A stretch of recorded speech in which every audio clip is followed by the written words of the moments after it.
What's up, everybody? It's my show here, and I have a special guest, Dennis Price. This is my husband. I spoke about it on some of the videos a little bit, but Dennis was overseas. He had to do a one-year military deployment, and he just returned back, I want to say about a week ago. Is that correct? What's it, the 16th? 17th, yeah. 6 days ago. Six, okay. 7 days ago. 6-7 days ago, but it feels like he's been back for a month, to be honest. But yeah, so Dennis is back. I didn't really speak much about his deployment because I was just really concerned and wanted to focus on the family. And I was like, okay, when he comes back, then we can open up and allow Dennis to answer questions and everything about his deployment. So before we begin, is there anything else you wanted to let them know or say? Just like, subscribe, follow my channel. It's ENT18-3. Yeah. Content on my channel. She's got her content.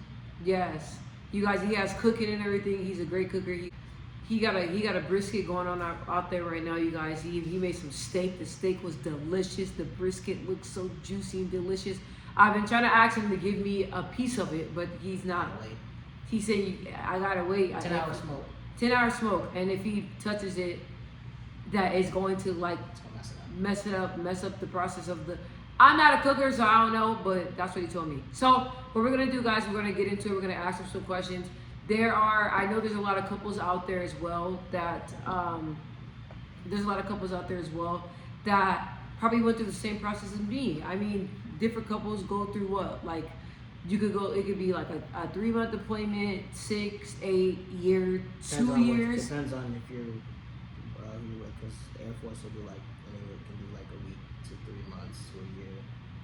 That's Air Force. Army's more like 9 to a year. Facts. Okay. So, you guys, he does it. He knows it. I'm just talking about. I don't really know. It just all depends on when you go to do deployment. So he left one time for, I believe it was 4 months, and then this one was for 1 year. So yeah, let's just jump into the questions, okay?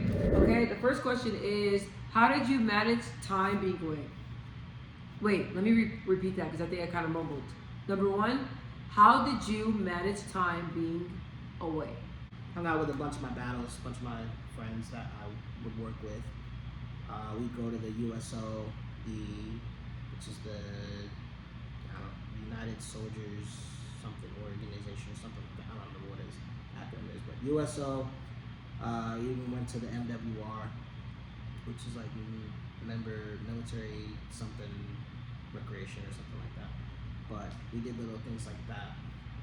Played board games. They had video games, but I really wasn't trying to play video games. Mainly just played board games, watched movies here and there. Had a lot of popcorn. I think that was like the best part. They had karaoke nights. They had like little arts and craft nights, little things like that. Basically little things like fun things to keep people busy. Working out in the gym. I was doing a lot of that until it messed me up. Shit, watched movies, hung out, that's it. Worked a lot. Yeah. That's all, pretty much everything. There's so much more to add to that, but I'm just gonna let him, if he wants to give you guys the gist of it. That is the gist of it, pretty much. Oh, conversation, and of course calling home. That was like the main thing, was calling home a lot. What did you do on military deployment? Where do I start? Well, so when I was in Qatar for 4 months, I was doing ECP work or guard duty, basically guarding things. Can't really say what it is, but was doing a lot of guard duty, a lot of ID checks, security clearance checks, doing things like that. When I went to Kuwait, it was more for training on MAC-Vs and Max Pros, which are these big trucks that have anywhere from 50 caliber machine guns to 30 mics to 40 millimeter grenade launchers. Main thing I was primarily training on were MLIDs, which are basically new type of equipment. There's only maybe about a dozen of these trucks that have been created, and these can obtain 30 millimeter machine gun, 30 millimeter autocannon, not machine gun, 240 Bravo machine gun, and a dual set of missiles, as well as radar tower. And then we have the Alpha truck. That's the Bravo truck. Then we have the Alpha truck, which has a 50 caliber machine gun on it and a lot of countermeasures. So that's the gist of that. I can't go into more detail with it because can't really do that. But that's just the gist of it. But did training there for about a month. Then we went to Israel to support in the humanitarian aid mission, which was actually a pretty good experience. Which I thought it was good. It was a good experience. But yeah, that's pretty much what I did for my deployment. Next one. Were you in one location or multiple? So I was in multiple locations. I started in Saudi Arabia for a week. Then from Saudi Arabia, I went to Qatar for 4 months. Then Kuwait for a month. In Israel for about 3.5 to 4 months, and then back to Kuwait for a couple of weeks. And Cyprus, we went to Cyprus for a couple of days. The next one. Can you explain the anticipation on how it felt getting closer to coming home? The anticipation was killing me because I knew that it was getting closer to me coming home. So the closer that it was getting, the more anxious I was getting, the more I was getting excited to see my wife, to see my daughter, to see my family, to see my friends. It was overwhelming, and I'm not gonna lie, when I saw my wife, and even when my daughter hugged me, like, I got super emotional. Like, it was like the best feeling in the world to know that I was done with this deployment and that I was home and I was able to be with my loved ones. Number 5. What training did you do overseas? So the training that I did, the main primary training that I did overseas was working on the MLIDS crew, which is again a new system that basically deals with counter UAV measures. So basically, we were in mobile trucks, which were the MAC-Vs, and basically we would drive around, basically have like a little perimeter, and we would basically be counter air support for any sort of small unmanned aerial drones, like the little quadcopters that you can get from Walmart, to like the medium-sized drones. Pretty much that was primarily what we did for the remainder of my deployment. The next one. How did you feel knowing you had to go to Israel? I was actually honestly excited. It was. Go ahead. No, go He ahead. said crazy. That's crazy as hell. I mean, excuse me. That's crazy as hell. So the reason why I say I was more so excited was because of Israel has a really rich history in regards to religion. I know that Israel and Jerusalem has been really a centerfold of the holy war, as it's called. But being able to go somewhere where Jesus walked and where Jesus was born and Jesus died, it was something that I took it was actually very exciting. Granted, yes, unfortunately, current times, and I know a lot of people are seeing the news of what's been going on a lot more recently with Hamas and Hezbollah and Iran, what the hell ever, doing everything that they're doing. It's a little nerve-wracking, but overall it was enjoyable. Would you go on another deployment? That's a tough one.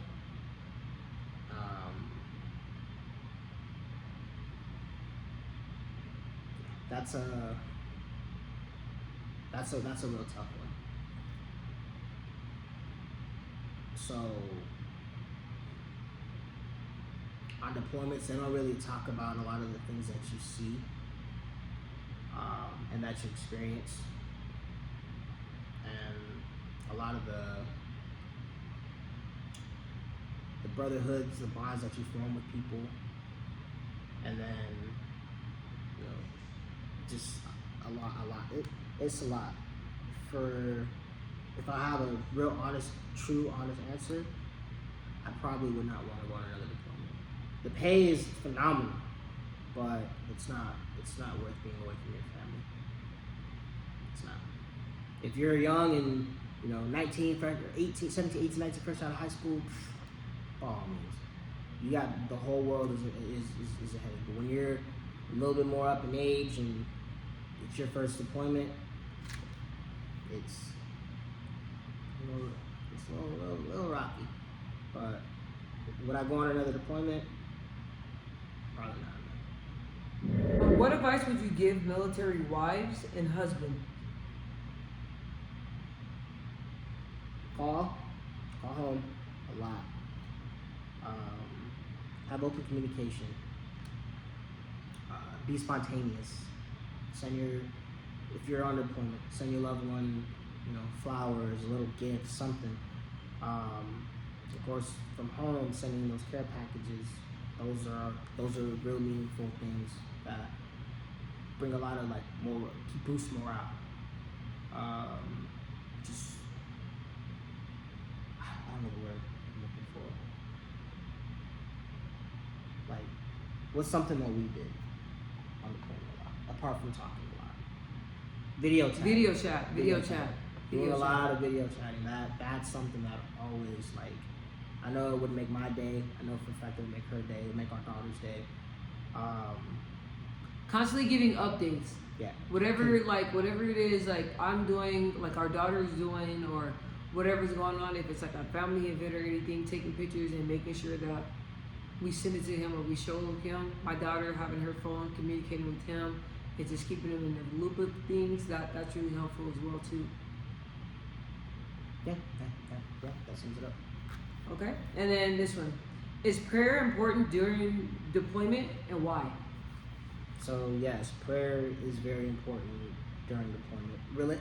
I'll say religion as a whole is very important. It doesn't matter whether you worship, or whether you're Christian, Hindu, Buddhism, Muslim, atheist, whatever. Mormon. Prayer is everything, and I highly recommend doing that, because especially with if you're going into some sort of a hostile environment, I'll give a real hands-on experience when I was in Israel. We were traveling back and forth to Gaza to offer the support, assist with the support in humanitarian aid. Every day when I woke up, every night before I went to work, every morning before I went to work, I would pray. On the boat there, I would pray. On the pier, I'd pray. When we leave, I would pray. When we did shift changes, I would pray. Pray. Religion was something that was a huge factor subsequently with me being on deployment. It's hard to go to service because my schedule fluctuated. One day I'm working during the day, one day I'm working during the night, so it was real spotty with me trying to at least go to service, but I at least made sure to read the Bible on my app, read the Bible app on my phone. I said that completely messed up. And even just getting on my knees and praying. That's something that really helped me get through a lot of hard times, especially with being gone from my family as long as I was gone for. Basic was nothing. It was hard, but this was a lot more difficult but we got through it. And I'm back. And I'm making barbecue videos. Do you feel like you accomplished something? Is this something that really kind of boosts up your self-esteem? How does it feel knowing that you stuck in there and did a full military deployment? Because you hear a lot of people saying that they struggle with it, or some people that don't even make it all the way through. So how do you feel knowing that you accomplished something like this by completing the whole mission? So it feels good. It's it is a real morale booster. It helps with like most definitely with like your personal life. I know I was someone that really had the confidence, had low lack of confidence in myself when it came to a lot of things, and being able to come back knowing that I did something, at least that was for the greater good of my country and to at least help others in another country. Even if it was just doing guard duties, but I mean, my experience was a lot more different. But being able to at least help and do things, it's boosted it. My wife can see it, a huge dramatic change. But I feel like, yeah, it really did. It really did boost a lot of my confidence in my morale. So what about growth though? Like, do you feel like this deployment helped you grow as a person? Like with you being back in the U.S., do you feel like you see growth? Do you see areas that you improve in? Like, or do you see some areas that you see that? I mean, hold on, let me rephrase that. Is there more areas that in your life that you need to improve in, or is it kind of like too early to tell with you being back in the States? Hopefully that question makes sense. It made sense. Okay. So in certain aspects of areas of growth, yes, I feel like I have grown. My philosophy, my mindset is I always do believe that there's always room for improvement because no one is ever going to be perfect. I know for a fact I'm never going to be perfect.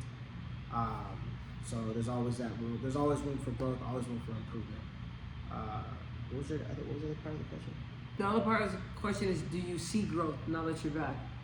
Yeah. Some areas that you struggle in, do you see that being deployed for a long time help you strengthen those areas that you needed to improve on?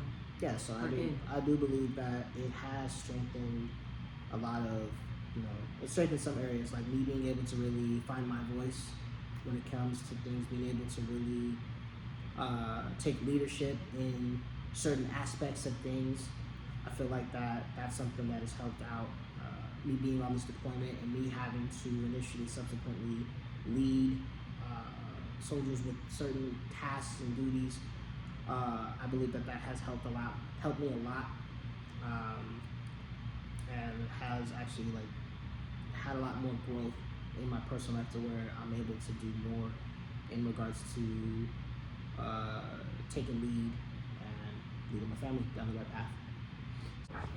So I'm really grateful and thankful because we were able to have Dennis sit here and join us and ask some really interesting questions, and I'm really hoping that there are other, military wives, anybody, husbands that, maybe you want to watch this video. Maybe you're looking for something that talks about military deployment. Maybe you're curious about what it's like and how does it feel going on deployment with having to leave family behind and all that. So I'm hoping that we were able to answer some of those questions. Well, not me, but Dennis. And I just appreciate Dennis. Well, you asked the questions.